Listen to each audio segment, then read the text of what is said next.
सतगुरु की साजी नवाजी प्यारी सात संगत जी, प्यार और सत्कार से कहना, धन निरंकार जी। मुझे तूने दाता बहुत कुछ दिया है, तेरा शुक्रिया है। जीवन का ये सफ़र सुहाना किया है, तेरा शुक्रिया है। हम हर पल सतगुरु माता जी का शुक्राना करते हैं, जिनकी अपार कृपा से हमारा ये जीवन का एक एक पल व्यतीत हो रहा है। साथ संगत जी कहते हैं, संसार में दो तरह की घटनाएं होती हैं। एक वो है जिन्हें सत्य की श्रेणी में रखा जा सकता है, और दूसरी वो घटनाएं हैं जो झूठ की श्रेणी में है। सत्य का संबंध ज्ञान से है और झूठ का संबंध अज्ञानता से है। सत्य क्या है, इसको जानना जरूरी है, और इसे ज्ञान के द्वारा ही जाना समझा जा सकता है। ज्ञान दो तरह का है, संसारिक ज्ञान जिसे हम मन बुद्धि से संसार में रहकर प्राप्त करते हैं, और दूसरा है आध्यात्मिक ज्ञान जिसका सीधा संबंध परमात्मा से है, और जो सत्संग में आकर सतगुरु की कृपा से मिलता है। परमात्मा के गुणों के अनुसार हृदय और आचरण को लगातार सजाना संवारना ही सत्य का रास्ता है। इस रास्ते की प्राप्ति संसार में नहीं, बल्कि सत्संग में संतों के संग से प्राप्त होती है।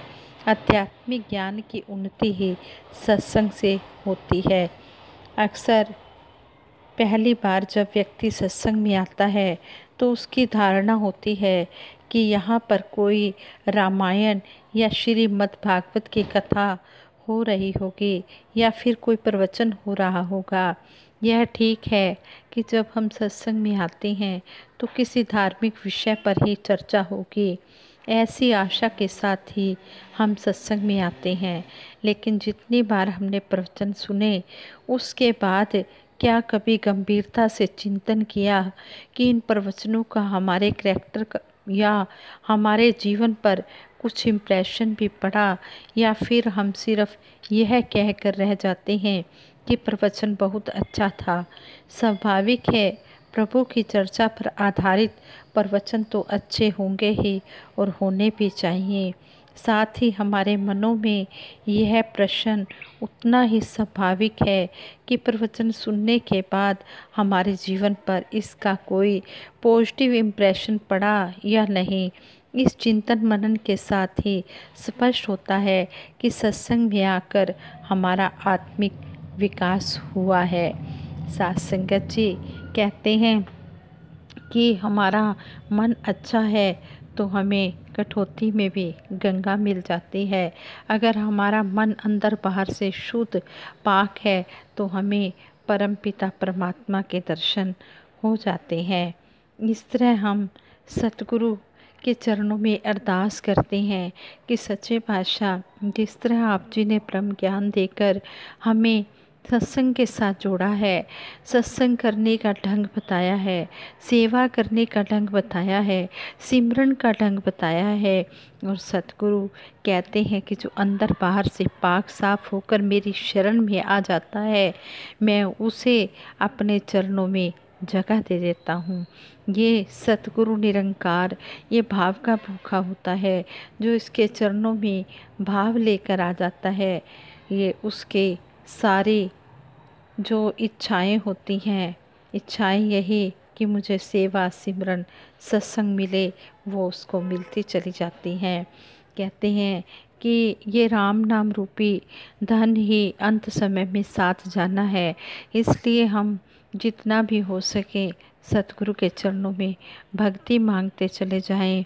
यही अरदास सबके लिए करें कि भक्ति दे दो सभी को बख्शनहार माता जी, हम सब बैठे हैं झोलियाँ पसार माता जी। जब हम मन से दिल से हम भक्ति मांगते हैं तो ये भक्ति ज़रूर देता है। हमारे मन के भाव स्पष्ट होने चाहिए, शुद्ध होने चाहिए। ऐसे ही दासी एक स्टोरी पढ़ रही थी, उस स्टोरी में भी यही हमें लेसन सीखने को मिला है कि उस भगत के भाव इतने शुद्ध थे कि उसे परमात्मा के दर्शन हो गए। उसके मन में परमात्मा के दर्शनों की लगन लगी हुई थी। कहते हैं जहाँ चाहा वहाँ रहा, where there is a will there is a way. जहाँ पर इंसान का मन होता है वो चीज़ उसे मिल जाती है, लेकिन मन में भाव तो बनाए। इसी तरह कहते हैं एक बार एक शिव भगत अपने गांव से केदारनाथ धाम की यात्रा पर निकला। पहले यातायात की सुविधाएं तो थी नहीं, वह पैदल ही निकल पड़ा। रास्ते में जो भी मिलता वह केदारनाथ का रास्ता पूछ लेता और मन में भगवान का ध्यान करता रहता। चलते चलते उसको कई महीने बीत गए। आखिरकार एक दिन वह केदार धाम पहुँच ही गया। केदारनाथ में मंदिर के द्वार 6 महीने खुलते हैं और 6 महीने बंद रहते हैं। वह उस समय पर पहुंचा जब मंदिर के द्वार बंद हो रहे थे। पंडित जी को उसने बताया कि वह बहुत दूर से कई महीनों की यात्रा करके आया है। पंडित जी से प्रार्थना की कि कृपा करके दरवाजे खोलकर प्रभु के दर्शन करवा दीजिए, लेकिन वहाँ का नियम है एक बार अगर दरवाजे बंद हो गए तो फिर बंद 6 महीने के लिए हो गए, फिर 6 महीने के बाद ही खुलते। नियम तो नियम होता है। वह बहुत रोया, बार बार भगवान को याद किया कि प्रभु बस एक बार दर्शन करा दो। वह प्रार्थना कर रहा था सभी से, लेकिन किसी ने भी उसकी प्रार्थना नहीं सुनी। पंडित जी बोले अब यहाँ आप 6 महीने के बाद आना। 6 महीने बाद यहाँ के दरवाजे खुलेंगे। यहाँ 6 महीने बर्फ़ और ठंड पड़ती है। और सभी लोग वहाँ से चले गए, लेकिन वह भगत वहीं पर रोता रहा। रोते रोते रात होने लगी और चारों तरफ अंधेरा हो गया, लेकिन उसे विश्वास था अपने भगवान पर कि मेरे भगवान ज़रूर कृपा करेंगे, मुझे ज़रूर दर्शन देंगे। उसे बहुत भूख और प्यास भी लग रही थी। उसने किसी के आने की आवाज़ सुनी। देखा एक सन्यासी बाबा उसकी ओर आ रहा है। वह सन्यासी बाबा उस भगत के पास आया और भगत के पास आकर बैठ गया और पूछा बेटा कहाँ से आए हो। उस भगत ने अपना सारा हाल सुना दिया और बोला मेरा यहाँ आना व्यर्थ हो गया है बाबा जी। बाबा जी ने उसे समझाया और खाना भी दिया और बहुत देर तक बाबा उससे बातें भी करते रहे। बाबा जी को उस पर दया आ गई। वह बोले बेटा मुझे लगता है सुबह मंदिर ज़रूर खुलेगा, तुम दर्शन ज़रूर करोगे। बातों बातों में इस भगत को ना जाने कब नींद आ गई। सूरज के मध्यम प्रकाश के साथ भगत की आँख खुली। उसने इधर उधर बाबा को देखा, किंतु वहाँ पर बाबा नहीं थे। इससे पहले कि वह कुछ समझ पाता उसने देखा पंडित जी आ रहे हैं, अपनी पूरी मंडली के साथ पंडित जी आ रहे हैं। उस भगत ने पंडित जी को नमस्कार किया और बोला कल आपने तो कहा था कि मंदिर 6 महीने बाद खुलेगा और इस बीच यहाँ कोई नहीं आएगा, लेकिन आप तो सुबह होते ही आ गए। पंडित जी ने उस भगत को बड़ा ध्यान से देखा, पहचानने की कोशिश की और पूछा तुम वही हो जो मंदिर का द्वार बंद होने पर आए थे, जो मुझे मिले थे 6 महीने होते ही वापस आ गए। उस आदमी ने बड़ी हैरानी से कहा नहीं मैं कहीं नहीं गया, कल ही तो आप मुझे मिले थे, रात में मैं यहाँ सो गया, मैं कहीं नहीं गया। पंडित जी की हैरानी का कोई ठिकाना नहीं था। पंडित जी ने कहा लेकिन मैं तो 6 महीने पहले मंदिर बंद करके गया था और आज 6 महीने बाद आया हूँ। तुम 6 महीने तक यहाँ पर जिंदा कैसे रह सकते हो। पंडित जी और पंडित जी के साथ जो उनके और भी मंडली थी वो सारे इतने हैरान थे। इतनी सर्दी में एक अकेला व्यक्ति कैसे 6 महीने तक जिंदा रह सकता है। तब उस भगत ने उस सन्यासी बाबा के मिलने और उसके साथ की गई सारी बातें बता दी कि एक सन्यासी मुझे दर्शन देने के लिए आए और उन्होंने मुझे कहा कि तुम्हें प्रभु परमात्मा के दर्शन हो सकते हैं। उन्होंने मुझे खाना भी खिलाया, मुझे प्यार भी दिया और कहा कि आपके लिए मंदिर के दरवाजे अवश्य खुलेंगे। पंडित जी और सब लोग उस भगत के चरणों में गिर गए, बोले हमने तो पूरी जिंदगी लगा दी किंतु हम प्रभु के दर्शन नहीं पा सके। सच्चे भगत तो तुम हो, तुमने तो साक्षात भगवान के दर्शन किए हैं। उन्होंने आकर तुम्हें खाना भी खिलाया है, तुम्हारे साथ बातें भी की है और तुम्हारे लिए यह मंदिर के दरवाजे भी खोलने पड़े हैं। कहते हैं कि इस तरह उस भगत ने अपनी श्रद्धा से, अपनी भावना से वो मंदिर के दरवाजे खुलवा लिए। जो पंडित को लग रहा था कि 6 महीने पहले बंद हुए हैं, वो एक रात में ही 6 महीने प्रभु परमात्मा ने कर दिए, उसको दर्शन दे दिए। कहने का भाव यही है कि जब मन में सच्ची श्रद्धा, विश्वास और लगन होता है तो ये भगवान जरूर दर्शन देने के लिए आते हैं। इसलिए सतगुरु माता सुदीक्षा जी महाराज भी हमें हर पल यही समझा रहे हैं कि हम सच्ची लगन से, सच्चे मन से, सच्चे विश्वास के साथ, श्रद्धा के साथ हम सत्संग में आएं और सत्संग में आकर जो भी संतों महापुरुषों के वचन हैं उनको ध्यान से हम श्रवण करें और हम श्रवण करके हम अपना लोक सुखी परलोक सुहेला तो करें ही, हम साथ ही औरों को भी प्रेरणा दें, उनको भी इस श्रद्धा और विश्वास के साथ, इस ब्रह्म ज्ञान के साथ जोड़ें, इस सत्संग के साथ जोड़ें। कहते हैं कि यही सत्संग की कड़ियाँ, यही सेवा के पल, यही सिमरन के पल, यही काम आने वाले हैं, यही साथ जाने वाले हैं। हे इंसान, क्या लेकर के जग में आया, क्या लेकर के जाएगा। मुट्ठी बांधे आया जग में, हाथ पसारे जाएगा। हे इंसान, तो क्या लेकर जाएगा, कुछ भी तेरे साथ नहीं जाएगा।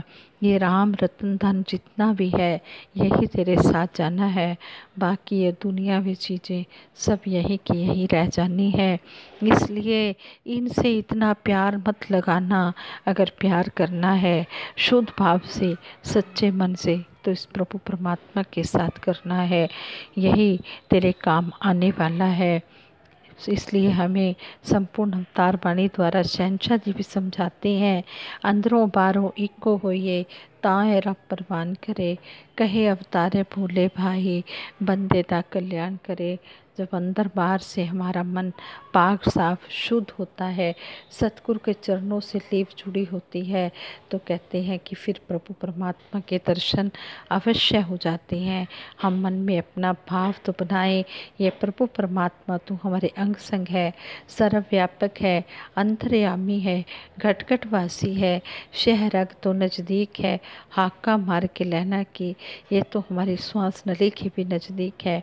जब हम इसको याद करते हैं तो ये तो हमारे पास ही खड़ा होता है। हम इसे भूल जाते हैं, ये कभी नहीं हमें भूलता, ये हर समय हमारे ऊपर अपनी मेहर भरी नज़र रखता है। हम सतगुरु के चरणों में हाथ जोड़कर, शीश झुकाकर यही आशीर्वाद मांगते हैं, यही अरदास करते हैं कि हे सच्चे बादशाह, हमारे मन के भाव शुद्ध बना देना। हम हर पल आप जी के चरणों में लगे रहें, हाथ कार वाल, दिल यार वाल, हाथों से हम संसारिक काम भी करें और दिल में इस प्रभु परमात्मा का एहसास बनाए रखें। हर पल हम इस निरंकार का सिमरन करते रहें। सिमरन की सुध यूँ हो, ज्यों गाकर पनिहार, हाले डोले सुरत में, कहे कबीर विचार। कबीर दास जी कहते हैं कि सिमरन को हमने इस तरह करना है जिस तरह पनिहारने जो होती हैं वो पानी के घड़े लेकर घर से निकलती हैं पानी भरने के लिए, और घड़ों में पानी भरकर आती हैं, अपना रास्ता भी देख रही होती हैं और पानी भी ला रही होती हैं, और साथ सखी सहेलियों से बातें भी कर रही होती हैं। इसी तरह हमारा ध्यान भी इस संसार के कामों को करते हुए हमने संसारिक कार्य व्यवहार भी करने हैं, और हमने इस परमपिता परमात्मा का भी एहसास बना कर रखना है। कहते हैं कि राम रतन धन जितना बांटो उतना बढ़ता जाता है। जितना जितना हम इस सत्य का प्रचार करते चले जाएंगे, उतना उतना ये बढ़ता चला जाएगा। हमने अपने विषय का प्रचार करना है, अपने कर्मों से करना है। हमारे कर्म को देखकर हर कोई यही कहे कि वाकई में ही आप सतगुरु, ऐसे सतगुरु के सच्चे सेवक हो। अगर आपके कर्म इतने महान हैं तो आपका गुरु कितना महान होगा। हमने अपने कर्मों के द्वारा अपने गुरु का नाम भी रोशन करना है, अपने पेरेंट्स का, अपने सारे देश का नाम भी रोशन करना है। यही सतगुरु से आशीर्वाद मांगते हैं। सतगुरु ऐसी बनूं मैं निरंकारी, जाने कर्मों से दुनिया सारी। आप सभी से दासी यही हाथ जोड़कर आशीर्वाद मांगती है कि दासी के ऊपर, दासी के परिवार के ऊपर मेहर भरा हाथ रखना, मेहर भरी नज़र रखना। इसी तरह दासी तन मन धन के सुख लेती हुई सेवा सिमरन सत्संग के साथ जुड़ी रहे और हर पल आशीर्वाद लेती रहे। ये विचार करते हुए बहुत सी गलतियाँ हुई होंगी, उन गलतियों के लिए आप जी क्षमा कर देना। आगे के लिए सद्बुद्धि देना, सद्विचार देना। साथ संगत जी प्रेम से कहना। धन निरंकार जी।